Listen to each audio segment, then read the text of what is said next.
வணக்கம் அன்பான நேயர்களே, ஞானப்பிரகாசம் டாக்கிற்கு மீண்டும் உங்களை வரவேற்பதில் மகிழ்ச்சி. நான் உங்கள் தொகுப்பாளர் ஞானப்பிரகாசம். நான் உங்கள் தொகுப்பாளர் குழலினி. ஒரு கொடிய நச்சுத்தன்மை கொண்ட பாறைய அதாவது சில நிமிஷத்துல ஒரு மனிதனோட உயிரையே பறிக்கக்கூடிய ஒரு பாடானத்தை நீங்க உங்க கையில வச்சிருக்கீங்கன்னு கற்பனை செஞ்சுக்கோங்க. கற்பனை செய்யவே கொஞ்சம் பயமா தான் இருக்கு. ஆமா, இப்போ அத அப்படியே நெருப்புல வீசி எரிக்கிறீங்க. அதுக்கப்புறம் அந்த நெருப்புல இருந்து கிடைக்கிற சாம்பலை எடுத்து மனித உயிரை காக்கும் ஒரு மாமருந்தா பயன்படுத்துறீங்க. ஓ, கேட்கும் போதே இது ஏதோ ஒரு மாயாஜாலம் போலவோ அல்லது கட்டுக்கதை போலவோ தோணலாம். கண்டிப்பா.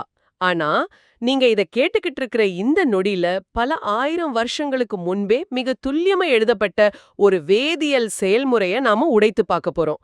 கற்றுக்கொள்வதில் தீராத ஆர்வம் கொண்ட உங்களுக்காகவே பிரத்யேகமாக வடிவமைக்கப்பட்ட மற்றொரு ஆழ்ந்த அலசலுக்கு வரவேற்கிறோம். ரொம்ப சுவாரஸ்யமான ஒரு தொடக்கம் இது. நன்றி.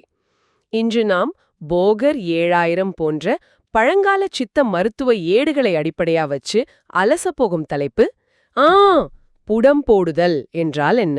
இந்த மூல நூல்களை வாசிக்கும்போது எனக்கு தோன்றும் முதல் விஷயம் என்னன்னா, இது வெறுமனே நோய்களை தீர்க்கும் ஒரு சாதாரண மருத்துவ குறிப்பு கிடையாது. ஓ, அப்புறம் வேற என்னவா இதை நீங்க பாக்குறீங்க? இது மிக உயர்ந்த ஒரு அணுக்கட்டமைப்பு வேதியியல், அதாவது ஏன்ஷியன்ட் கெமிஸ்ட்ரின்னு சொல்லலாம்.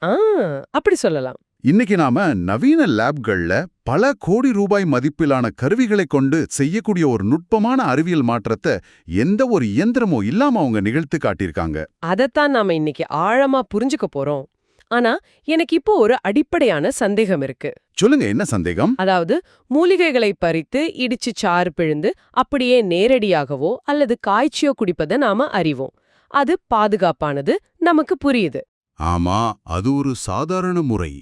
ஆனா இந்த பாடாணங்கள் அப்படின்னு சொல்லப்படும் ஆர்சனிக் போன்ற கொடிய நச்சுத்தன்மை கொண்ட ரசாயனங்களையும் இரும்பு, தாமிரம் போன்ற கடினமான உலோகங்களையும் எப்படி மனிதர்கள் சாப்பிடுற மாத்திரையா மாத்துனாங்க?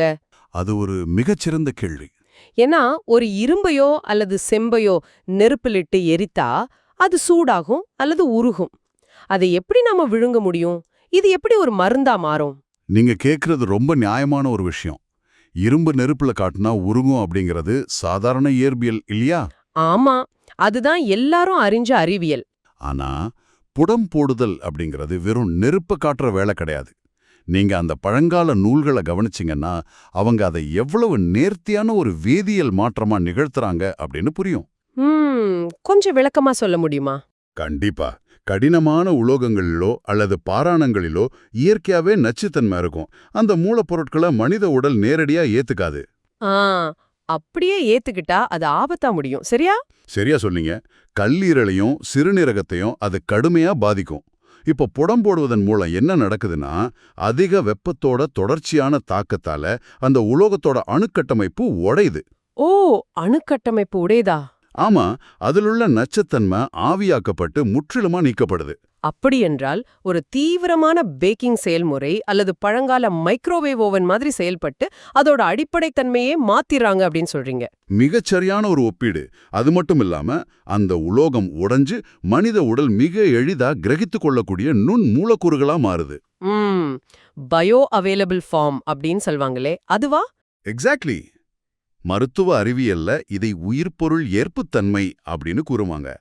அதாவது இரத்த நாளங்கள் மிக எளிதா உள்வாங்கிக் கொள்ளும் அளவிற்கு அந்த கடினமான உலோகம் ஒரு மென்மையான பொடியாக மாறும். பொடியாகனா எந்த மாதிரியான பொடி? அது அல்கலைன் எனப்படும் காரத்தன்மை கொண்ட சுண்ணமாகவோ அல்லது வெண்மை நிற பற்பமாகவோ அல்லது சிவந்த நிறத்திலான செந்தூரமாகவோ உருமாறுது. வாவ், கேட்கும் போதே ரொம்ப ஆச்சரியமா இருக்கு. இது ஏதோ தற்செயலா நடக்கிற ஒரு விஷயம் இல்ல. இதற்காக அவங்க மிக துல்லியமா உருவாக்கிய செயல்முறைதான் இந்த புடம் போடுதல். ஆனா இந்த இடத்துல எனக்கு ஒரு நடைமுறை சந்தேகம் வருது. நச்சுத்தன்மை கொண்ட ஒரு கொடிய உலோகத்தையும் அதிக வெப்பத்தையும் அவங்க கையாள்றாங்க. ஆமா, எந்த ஒரு நவீன கட்டுப்பாட்டு கருவிகளும் இல்லாத அந்த காலத்துல இத திறந்த வெளியில எரியிற ஒரு விறகு நெருப்புல போட்டு எரிச்சா அது முற்றிலுமா தீந்து கரியாகி விடாதா? அல்லது அந்த நச்சு புகை காற்றில் கலந்து மத்தவங்களுக்கு ஆபத்தை ஏற்படுத்தாதா? இது அவங்க எப்படி இவ்வளவு துல்லியமாக கட்டுப்படுத்தினாங்க? ரொம்ப சுவாரஸ்யமான கேள்வி. அங்கதான் விஷயமே இருக்கு. அவங்க திறந்த வெளியில இதை எரிக்கவே மாட்டாங்க. ஓ, திறந்த வெளியில எரிக்க மாட்டாங்களா? அப்புறம் எப்படி? அதுதான் சித்தர்களோட செய்முறை நுட்பம் போகர் 7000 போன்ற நூல்கள்ல இந்த செய்முறை மிக தெளிவா ஒரு மூடிய வேதியியல் உலைக்களமா, அதாவது க்ளோஸ்ட் ரியாக்டரா விளக்கப்பட்டிருக்கு. ஆ, இத கொஞ்சம் படிப்படியா விளக்க முடியுமா? கண்டிப்பா. எந்த மருந்து பொருளை புடம் போட வேண்டுமோ அதை முதல்ல எடுத்து குறிப்பிட்ட மூலிகைச் சாறுகளை விட்டு பல மணி நேரம், சில சமயங்கள்ல பல நாட்கள் விடாம நல்லா அரைப்பாங்க. பல நாட்கள் அரைப்பாங்களா?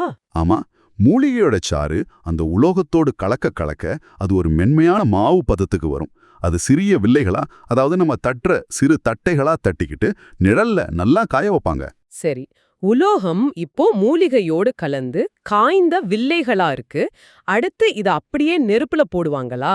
நேரடியாக போட மாட்டாங்க. இந்த காய்ந்த வில்லைகளை ஒரு அகல் எனப்படும் மண் பாத்திரத்திலோ, குகை எனப்படும் பிரத்யேகமான குரூசிபிளிலோ அல்லது செப்பு பாத்திரத்துல பாதுகாப்பா வைப்பாங்க. ஓகே, பாத்திரத்துக்குள்ள வச்சாச்சு. அதுக்கு மேல இன்னொரு பாத்திரத்தை மூடிய வைப்பாங்க. இதுக்கு பிறகு நடக்கிற செயல்முறைதான் மொத்த வேதியியல் மாற்றத்திற்கும் ஆணிவேர். அதுக்கு பெயர் சீலை மண் செய்தல். சீலை மண், அதாவது களிமண்ணை பூசுவதா? அது எப்படி ஒரு வேதியியல் மாற்றத்திற்கு உதவும்? அது சும்மா பாத்திரத்தை மூடுற ஒரு மூடிதானே? நிறைய பேர் அப்படிதான் நினைப்பாங்க. ஆனா அது வெறும் மூடி கிடையாது. அந்த பாத்திரங்களோட விளிம்புகளை மூடி களிமண் பூசிய பருத்தி துணியால காற்று புகாதவாறு பல சுற்றுகள் இறுக்கமா சுட்டுவாங்க. ஓ, காற்று புகாதவாறு அடைப்பாங்களா? ஆமா, இது பாத்திரத்திற்குள்ள ஒரு முழுமையான காற்றில்லா சூழலை, அதாவது அனேரோபிக் என்விரான்மெண்ட்டை உருவாக்குது. ஒரு நிமிஷம், அப்போ இது ஒரு பழங்கால வேக்யூம் சீல் மாதிரி செயல்படுதா? சரியா பிடிச்சிட்டீங்க. அதிக வெப்பத்துல உலோகம் உருகும் போதோ அல்லது எரியும் போதோ வெளியிலிருந்து ஆக்சிஜன் உள்ளே போனா அது ஆக்சிடனேற்றம் அடைந்து முற்றிலுமாக பயனற்ற வேறொரு பொருளா மாறிடும். ஆக்சிடேஷன் ஆயிடும். ஆமா, இந்த சீலமண் அதை தடுக்குது. மேலும் உள்ளே இருக்கும் மூலிகைச் சாறுகளிலிருந்து உருவாகும் வாயுக்கள் அந்த அதிக வெப்பத்துல வெளியேற முடியாம அந்த மூடிய பாத்திரத்திற்குள்ளேயே அந்த மருந்துடன் மீண்டும் மீண்டும் இணைபுரியும். இது ரொம்ப சுவாரஸ்யமா இருக்கு. நீங்க சொல்றத பார்த்தா அவங்க களிமண்ணையும் துணியையும் வச்சு ஒரு மிகச்சிறந்த கட்டுப்பாட்டு சூழலை உருவாக்கியிருக்காங்க. ஆமா, பல லட்சம் ரூபாய் மதிப்புள்ள நவீன வேதியியல் லேப்ல நடக்கிற ஒரு காற்றுல்லா வேதிவினைய அவங்க வெறும் களிமண்ணை கொண்டு நிகழ்த்தியிருக்காங்க. ஆச்சரியமா இருக்கு. சரி, சீலைமண் பண்ணியாச்சு, அடுத்து என்ன பண்ணுவாங்க? இப்படி சீலைமண் செஞ்சு வெயில்ல காய வச்ச பிறகு அதை தரையில ஒரு குழி தோண்டி காய்ந்த மாட்டுச்சாணமான வரட்டிகளை அடுக்கி அதனோட நடுவுல இதை வச்சு மேலேயும் வரட்டிகளை அடுக்கி தீ மூட்டுவாங்க. வரட்டிகள் முழுமையா இருந்து சாம்பலாகி தானாகவே ஆறிய பிறகு உள்ள இருக்கிற பாத்திரத்தை எடுத்து உடைச்சு பார்த்தா அந்த உலோகம் அற்புதமா பற்பமாகவோ செந்தூரமாகவோ மாறி இருக்கும். ஒரு நிமிஷம், வரட்டியா? ஏன் மாட்டுச்சாண வரட்டி? ஏன்னா சாதாரண மர விறகுகள் நிறைய இருக்கே, அதை வச்சு பெரிய நெருப்பை உருவாக்கி அதிலேயே இதை போட்டு எரிக்கலாமே. வரட்டியை ஏன் அவங்க ஒரு முக்கியமான எரிபொருளா தேர்ந்தெடுத்தாங்க? அது ஒரு மிகச்சிறந்த அறிவியல் பூர்வமான நுட்பம். பாத்தீங்கன்னா, விறகு நெருப்பு அப்படிங்கிறது சீரற்றது. அது வேகமா எரியும், அதிக வெப்பத்தை உடனடியா தரும், ஆனா சீக்கிரமே அணைஞ்சிடும். ஓ, ஒரு கண்ட்ரோல் இருக்காதுன்னு சொல்றீங்க. ஆமா, ஒரு மருந்துக்கு தொடர்ச்சியா 8 மணி நேரமோ அல்லது 12 மணி நேரமோ ஒரே சீரான நிதானமான வெப்பம் தேவைன்னா விறகு நெருப்புல அதை கட்டுப்படுத்துறது மனித சாத்தியம் இல்லாத ஒண்ணு. அது ரொம்ப கஷ்டம்தான். ஆனா வரட்டிகள் அப்படி அல்ல. அவை மெதுவா புகைந்து எழியக்கூடியவை. ஒரு வரட்டி எவ்வளவு நேரம் எரியும், எவ்வளவு வெப்பத்தை தரும் அப்படிங்கிறது துல்லியமா கணிக்கக்கூடிய ஒரு விஷயம். அப்போ அது ஒரு கான்ஸ்டன்ட் ஹீட் சோர்ஸ் மாதிரி செயல்படுது. சரியா சொன்னீங்க. ஒரு சீரான நீண்ட நேர வெப்பத்தை தரக்கூடிய மிகச்சிறந்த இயற்கை எரிபொருள் இது. இதை என்னால நம்பவே முடியல. வரட்டி அப்படிங்கிறது வெறுமனே ஒரு எரிபொருள் கிடையாது, அது ஒரு துல்லியமான வெப்ப கட்டுப்பாட்டு கருவியா பயன்படுத்தப்பட்டிருக்கு. ஆமா, களிமண்ணும் வரட்டியும் ஒரு அதிநவீன மருத்துவ கருவியா எப்படி மாறுதுன்னு பாருங்க. இது அற்புதம். ஆனா எனக்கு இப்போ இன்னொரு பெரிய கேள்வி வருது. கேளுங்க. சீமண் செங்கல் வெட்டுறது சரி, ஆனா ஒரு குறிப்பிட்ட மூலிகைக்கு குறைந்த வெப்பம் தேவைப்படலாம். இன்னொரு கடினமான உலோகத்தை உருக்கி செந்தூரமா மாற்ற மிக அதிக வெப்பம் தேவைப்படலாம் இல்லையா? கண்டிப்பா, ஒவ்வொரு பொருளுக்கும் வெப்ப அளவு மாறும். அப்போ டிஜிட்டல் மீட்டர் மாதிரியான நவீன வெப்ப அளவீட்டு கருவிகள் இல்லாத அந்த காலத்துல எந்த மருந்துக்கு எவ்வளவு வெப்பம் அப்படிங்கறத எப்படி துல்லியமாக கட்டுப்படுத்தினாங்க? இந்த இடத்துல தான் சித்தர்களோட நுண்ணறிவு அதோட உச்சத்தை தொடுதுன்னு சொல்லணும். இந்த வெப்ப அளவீட்டை தான் அவங்க புடத்தின் வகைகள் அப்படின்னு பிரிச்சாங்க. ஓ, அதான் புடத்தின் வகைகளா? ஆமா, பயன்படுத்தப்படும் வறட்டிகளோட எண்ணிக்கை மற்றும் அந்த வறட்டிகளை அடுக்க தோண்டப்படும் குழியோட அளவை பொறுத்து உருவாக்கப்படும் வெப்பத்தின் அளவே புடங்களை வகைப்படுத்துது. நீங்க கொடுத்த மூலநூலான போகர் 7000ல பல வகையான புடங்கள் மிக துல்லியமா குறிப்பிடப்பட்டிருக்கு. குழியோட அளவும் வறட்டிகளோட எண்ணிக்கையுமா? இது எப்படி ஒரு துல்லியமான அளவீடா இருக்க முடியும்? கொஞ்சம் விளக்கமா சொல்ல முடியுமா? நிச்சயமா. உதாரணத்துக்கு குக்குடப்புடம் அப்படின்னு ஒன்று அந்த நூல்ல சொல்லப்பட்டிருக்கு. நூலோட 28ஆம் பாடலுக்கான குறிப்புரையில இது மிக தெளிவா விளக்கப்பட்டிருக்கு. குக்குடப்புடம்னா என்ன? குக்குடம் அப்படின்னா கோழின்னு அர்த்தம். ஒரு கோழி முட்டையிடுவதற்காக தரையில தோண்டும் குழியோட அளவு எவ்வளோ இருக்குமோ அந்த அளவுக்கு குழி தோண்டி அதுல சரியா 10 வறட்டிகளை கொண்டு போடப்படும் புடம் இது. ஓ, 10 வறட்டிகள். ஆமா, இது ஒரு குறிப்பிட்ட அளவு மிதமான வெப்பத்தை குறிப்பிட்ட மணி நேரத்துக்கு ரொம்ப சரியா தரும். ஒரு நிமிஷம் குக்குடம், அதாவது கோழி, இத கொஞ்சம் உற்று நோக்குனா எனக்கு மிகப்பெரிய ஆச்சரியமா இருக்கு. என்ன ஆச்சரியம்? குறிப்பிட்ட எண்ணிக்கையிலான வறட்டிகளையும் ஒரு ஸ்டாண்டர்ட் மெட்ரிக் சிஸ்டம் மாதிரி பயன்படுத்தியிருக்காங்க. ஆமா, அது ஒரு தரப்படுத்தப்பட்ட அளவீட்டு முறைதான். எனக்கு இவ்வளவு குறிப்பிட்ட சென்டிகிரேட் வெப்பம் வேணும் அப்படின்னு அவங்க எண்களை கொண்டு சொல்லல. அதுக்கு பதிலா கோழிக்குழி அளவு தோண்டி 10 வறட்டி வை அப்படின்னு ஒரு மாற்ற முடியாத ஃபார்முலாவை உருவாக்கியிருக்காங்க. இதை நாம இன்னும் சற்று ஆழமா பார்க்கணும். இந்த தொலைநோக்கு பார்வைக்கு காரணம் என்ன தெரியுமா? சொல்லுங்க. ஒரு அறிவியல் உண்மைய பல 1000 ஆண்டுகள் அழியாம அடுத்தடுத்த தலைமுறைகளுக்கு கடத்தணும்னா அதுக்கு இயற்கையோட இயைந்த மொழியை பயன்படுத்துறது தான் ஒரே வழின்னு அவங்க உறுதியா நம்பினாங்க. வாவ், ரொம்ப ஆழமான சிந்தனை இது. ஆமா, நவீன அறிவியல் மொழியில இத்தனை டிகிரி வெப்பம் அப்படின்னோ அல்லது வேற ஏதேனும் எண்கள்லயே அவங்க ஒருவேளை எழுதி வச்சிருந்தா காலப்போக்குல அந்த அளவீடு முறைகள் அழியும் போது அந்த அறிவியலும் சேர்ந்தே அழிஞ்சிருக்கும். நீங்க சொல்றது 100க்கு 100 உண்மை. ஏன்னா 40 வருஷங்களுக்கு முன்பிருந்த பல அளவீட்டு கருவிகளே இன்னைக்கு நம்மிடம் புழக்கத்துல இல்ல. சரியா சொன்னீங்க. ஆனா 10 வறட்டி அடுக்கும் அளவு கோழிக்குழி அப்படின்னு சொன்னா இன்னும் பல நூற்றாண்டுகள் கழித்து வர ஒரு சாதாரண பாமரனுக்கும் காட்டில் வாழும் ஒரு மனிதனுக்கு கூட அந்த அறிவியல் எந்த பிழையும் இன்றி சென்றடையும். இயற்கையும் பறவைகளும் இருக்கிற வரைக்கும் இது அழியாது. கண்டிப்பா. இயற்கையும் விலங்குகளும் இருக்கும் வரை சித்தர்களோட இந்த வெப்ப அளவீட்டு ஃபார்முலா அழியவே அழியாது. இதனாலதான் போகர் 7000 நூல்ல மற்ற புடங்களும் இதே மாதிரி குறிப்பிடப்பட்டிருக்கு. ஓ, வேற என்னென்ன புடங்கள் பத்தி சொல்லிருக்காங்க?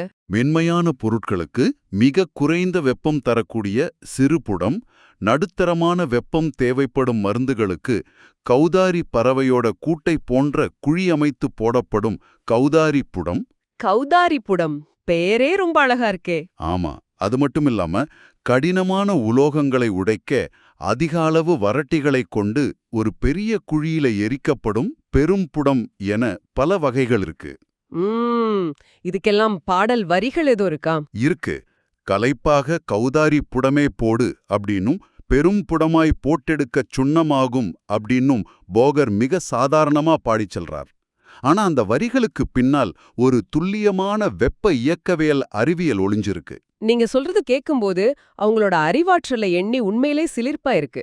ஒரு பாடல்ல வர கௌதாரி புடம் அல்லது பெரும் புடம் அப்படிங்கிற வார்த்தைகள் வெறும் கவிதை நயத்திற்காக எழுதப்பட்டவை கிடையாது.